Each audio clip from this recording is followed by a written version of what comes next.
Hey everybody, this is Erica, the technology nerd who likes to film stuff, and this is the Microsoft Surface Duo. So this is launch day. I just ran out to Best Buy and purchased this, and I really just want to start using it. So let's just get right into the unboxing. So there's a little tab right here. So this is a $1,400 phone. And let me say this right now. This is an investment in what's to come. This is not a phone for the average consumer per se. I really think this is a device to play along with the fixes and to be part of a paradigm shift. This is a device that will be fun to watch and not necessarily to own and use. But I want to be part of that, and that price tag is $1,400. So here it is right here. The impossibly thin device. Set that aside. Now this doesn't come with anything fancy.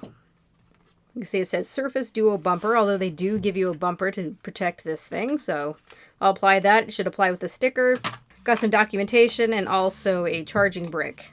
And right here you have a spot for the USB-C cable. And that is all that is in the box. I do have myself a handy-dandy Surface pen, so that should work with this device as well. Let's go ahead and pull all the packaging off. That is probably the most delightful part of getting any device. There you are. Okay, and oh yeah. Let's get this puppy set up, shall we? There's a power button right here, volume rocker here, and fingerprint sensor.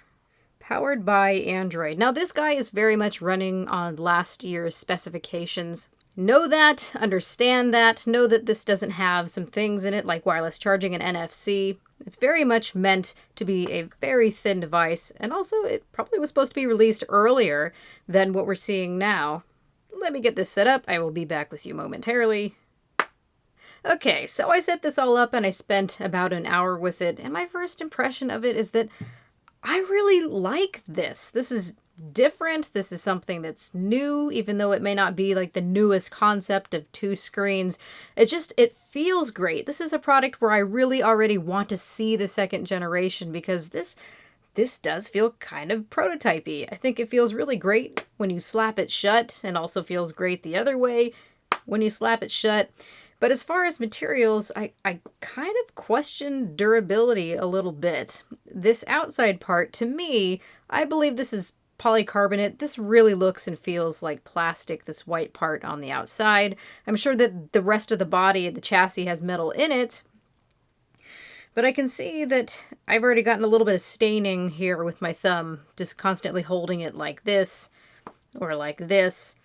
I've also got a black cleaning cloth here, and I won't use this with this because I'm worried that this is going to stain it. So people who put this in their jeans, let me know. Are you guys seeing staining with the body on this?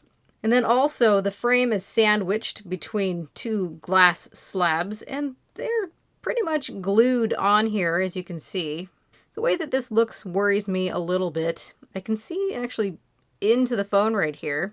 This looks like it might be something that's on the circuit board.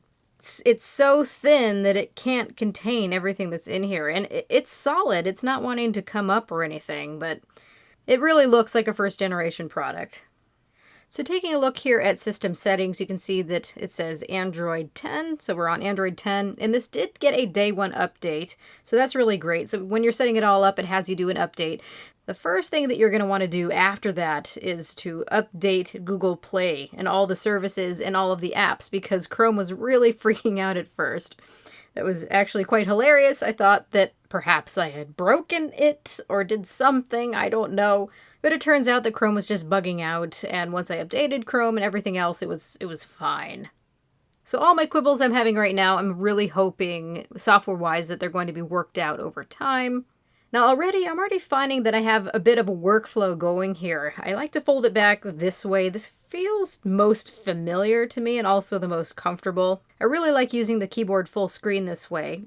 So we'll see if I end up breaking out into truly using a 2-app configuration, or if that's something that I use once in a while. It does take a little bit of getting used to, but the app pairs are really quite cool. So if you touch right here, you can see I've got Twitter and also YouTube on the other side. I thought I was really clever. You can see I called it UTwit. Very proud of that. I'm really glad to see that compared to playing with it last week, this feels like something I can actually use now, and this is reflecting what I'm seeing a lot of other people saying. When I was at Best Buy, when you tried to go home by swiping upward, it just wouldn't respond, and now that's no problem whatsoever. So now app spanning is working really quite well. And you can see that we've got the whites here. And one thing that I'm noticing right off the bat is that the color temperature is ever so slightly different between these two panels. It's not glaringly obvious, but the one that I saw in the store was the same as this one, so this one's a little bit warmer than this one is.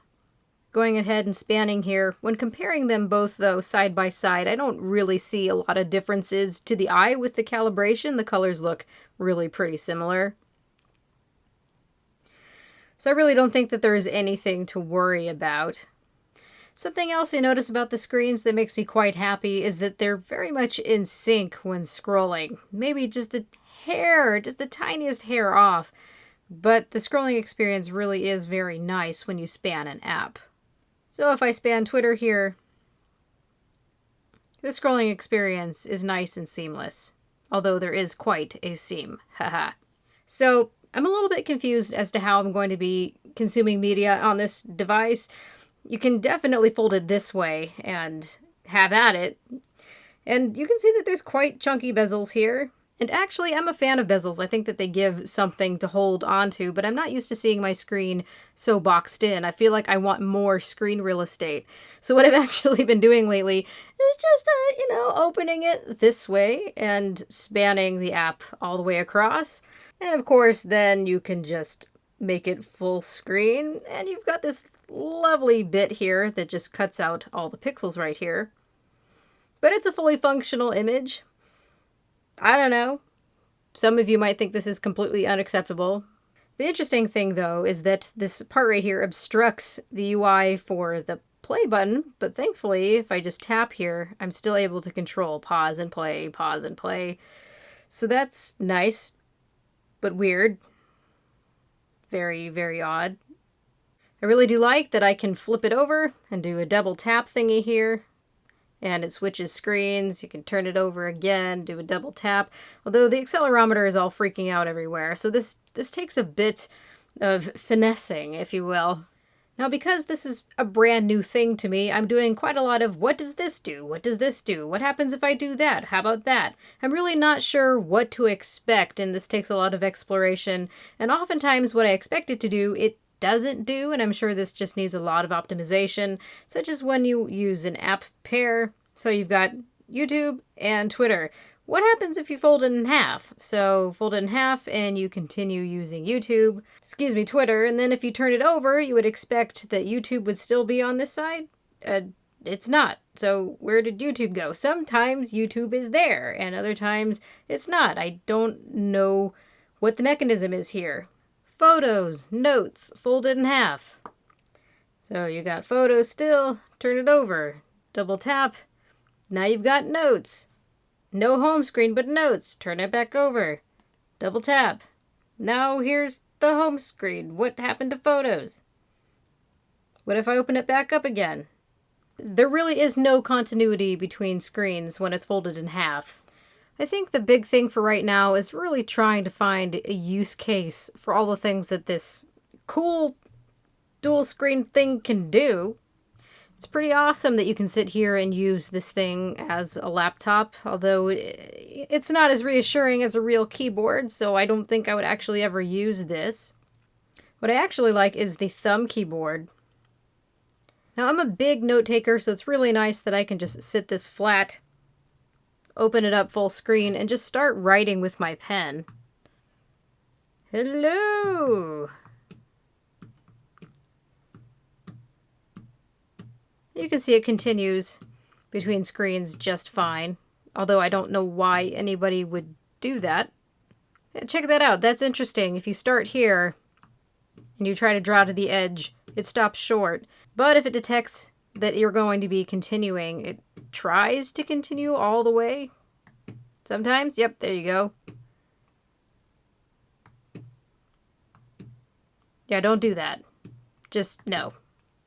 Now, I really haven't played with the camera very much. It's an 11 megapixel camera, just a single camera. I do appreciate that it's got an accelerometer on it so that when you turn it this way, it automatically switches. And you can see, hello, and then I can turn it back. And then there's what I'm looking at. 4:3 aspect, looks kind of squat, but this is a 4:3 aspect screen. Of course, I'm tempted to sit here and grab it and hold it, and then I've smudged up my camera lens really bad. And it doesn't always react at this point the way that you would expect it to. Like, it's like, hello, right now, are you there? It still thinks it's supposed to be here, but maybe that's because I'm touching the screen. So if you're careful and not fiddling your fingers on the screen, it seems pretty faithful to switch. But I just marked up the camera again. Meant to use very much in this orientation, so you don't get fingerprints everywhere. So this is a camera for taking pictures of documents and other little things, but you're not going to be using this for much, quite honestly. I am really glad to see that we have the flash here, because you can use this as a flashlight. See from the lock screen. Just as you would any other smartphone. So that's just a little thing that I was happy to see. So far I really like this. I see some definite potential in it. I don't really know where I would use a lot of these use case scenarios truly. There are some delightful little things packed around the device, such as being able to peek to see what's going on in there, so you don't have to open it all the way if you want to see what's going on. And that matters to me because that's kind of a hassle. If you're going to be using this all the time and taking it in and out of your pocket, just seriously keep it open like this. Maybe put some screen protectors on the front. It'll just become a 4:3 aspect chunky monkey. But so far overall, I don't really want to use this as my singular main device as a phone. I kind of like using this as a tablet that I would grab on the side. Oh, I'm almost hitting dead, so this is a good time to wrap up the video. You can see the screen has dimmed, and I can't find the option to turn up the brightness all the way. Okay. So I want to spend more time with this, and I'm sure after several more updates, this will start making more sense. Again, this feels very much like a prototype device, and you're paying $1,400 for the privilege of having said prototype and testing it out for Microsoft and them learning from you. That's what this is.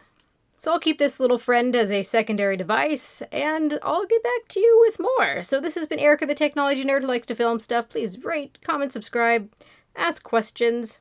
Let me know what your experiences are if you bought this thing. Also, let me know how this is faring as far as staining, if you have any other information. And have a good night, you guys.